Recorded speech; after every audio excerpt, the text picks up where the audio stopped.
Hi, everybody.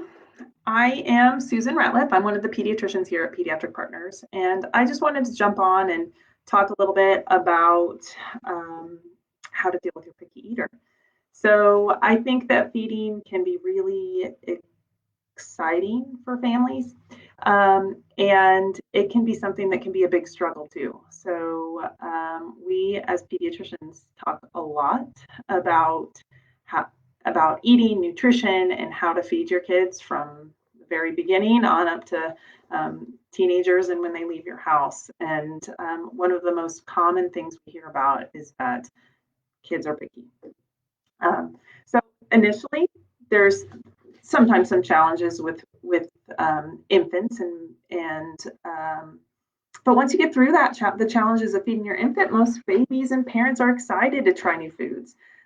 Most infants eat a variety of fruits and vegetables. That's mostly what we give them, and and in the beginning, when we start feeding our babies, we're usually really excited about it. Think about how we offer them that spoonful of carrots for the first time, and everybody's gathered around to see if they're going to like it. And then somewhere between that stage and the toddler years, it changes.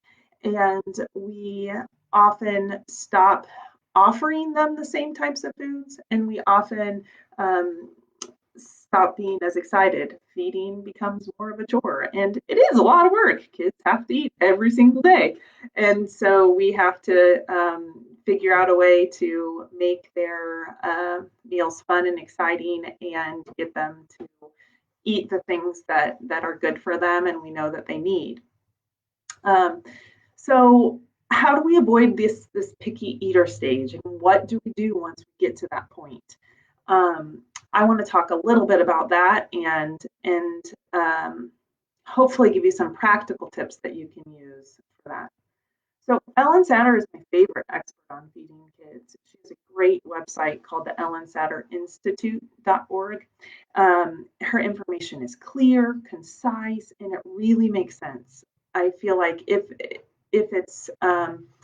families look into that a little bit and start to make those sorts of changes with their kids, they are very, very successful. So I'm going to talk a little bit about some things that she recommends, but I really encourage you to go onto that website and just explore, see what you think. And I'm happy to discuss more if you have questions about that. So the big principle that I want you to remember is that when you're feeding your kids, your job sounds simple. Your job as a parent is to figure out what kinds of healthy foods they need, what things you want them to eat, offer them, and your child decides if he's going to eat it and how much he's going to eat it. And if you remember those two rules, I think that things are a little bit easier for you. So this might mean that you make a great meal and you offer it to your child, and he decides that he is not going to eat what you offer. That's okay. Give your child the freedom to make that decision, and most likely he will decide to eat better at the next meal. So try to avoid the bribes, like eat this so you can get this, or eat all your meal and so you can go outside and play. Like, have a much more laid back approach to things. So this is what we're eating. Eat it or don't. When mealtime's done, you can get done. You can get down and move on. And I think that it will really change the way you and your child really will look at food and look at feeding. So if you do offer your child foods that he won't eat, try not to get frustrated, or at least don't let your child see that you're frustrated, and just move on. At the next meal, you can offer him another healthy meal of things that you think that he should be eating, and again, he either eats it or he doesn't. And if you sort of change that whole mentality in your house, I think that you'll really see that the feeding, the whole feeling around feeding changes. Now, I didn't say even from the beginning that this was going to be easy. Changing the way you and your family feed your kids is not easy. And sometimes you have to hold yourself back from making your child his favorite food just to get him to eat. But that's okay. Kids are very smart and they learn very quickly. If food is going to be a fight, then they are the ones that really can win. They can be very, very stubborn, and they will completely avoid foods if they think that it's going to sometimes get a rise out of you, or if they think that you really want them to eat it. Sometimes they'll completely refuse just for that, or they know that if they don't eat whatever you offer, then they get their favorite meal. And I mean, frankly, I would love to get my favorite meal made for me every day. So you can't really blame them in some ways. Um, so there's a ton of more information, like I said, about this on the Ellen Satter Institute. But take a look at it and see what you think. I do want to give you a few practical tips for if you are headed down that road, or if you already have that picky eater. How do we even start? Where do we go? What do we get? What do we do to make this better? The first thing that I think often helps is to totally eliminate your processed snacks.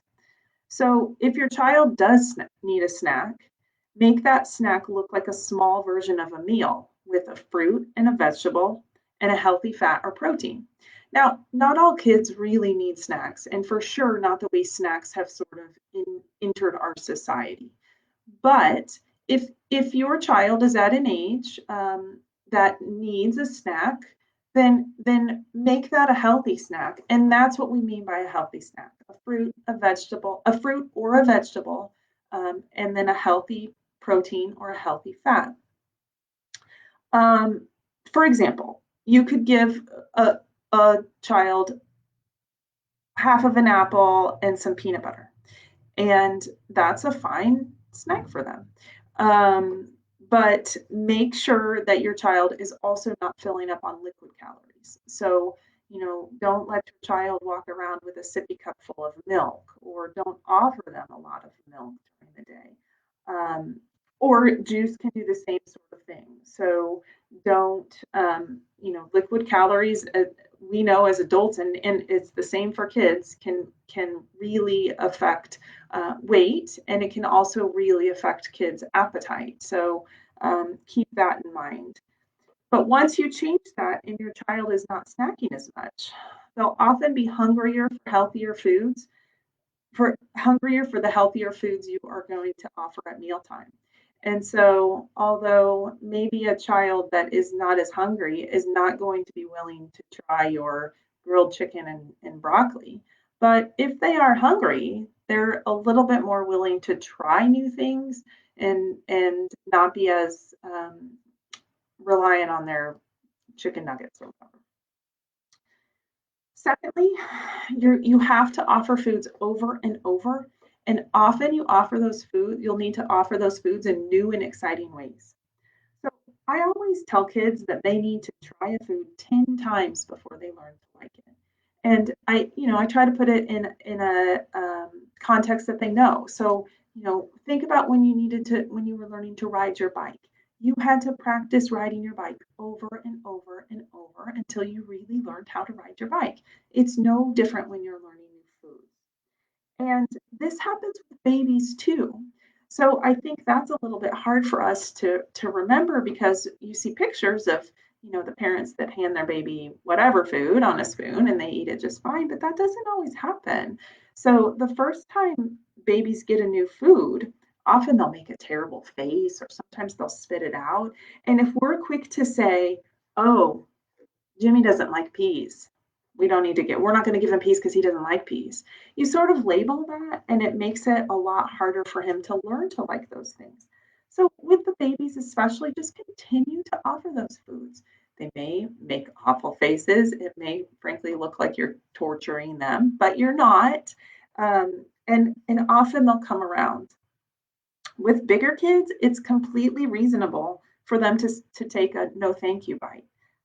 If they don't like the cooked broccoli the first time you offer it, maybe next time you try it um, raw, or maybe you try it mixed in a stir fry or something. And then when they do take a bite of it or they do like it, give them lots of positive reinforcement.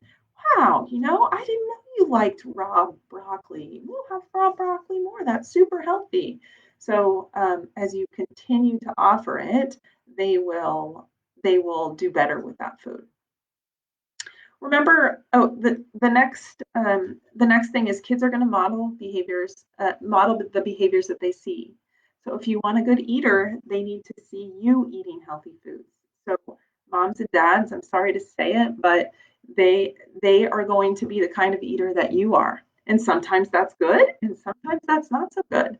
So if you're a person who is picky or you don't eat fruits and vegetables, you should probably work hard on faking it for your kids' sake. Don't let them hear you say that you don't like a particular food. You can absolutely pretend that that food is the best food in the world. Talk about how you love that broccoli that you ate, and you maybe moved it just around your plate, or pushed it off. I don't know, but you have to sort of fake it a little bit for your kids' sake, or figure out how to like it. Maybe you can learn. Maybe you can use some of these techniques to change your palate a little bit. But if you model it for your kids, eventually your kids will want to try it. Lastly, make food fun. Let kids dip, cut foods into shapes. If you have older kids, let them explore recipes and try to cook. Those are really important skills for kids to learn, but also it just makes it more enjoyable for everybody. So try out new recipes.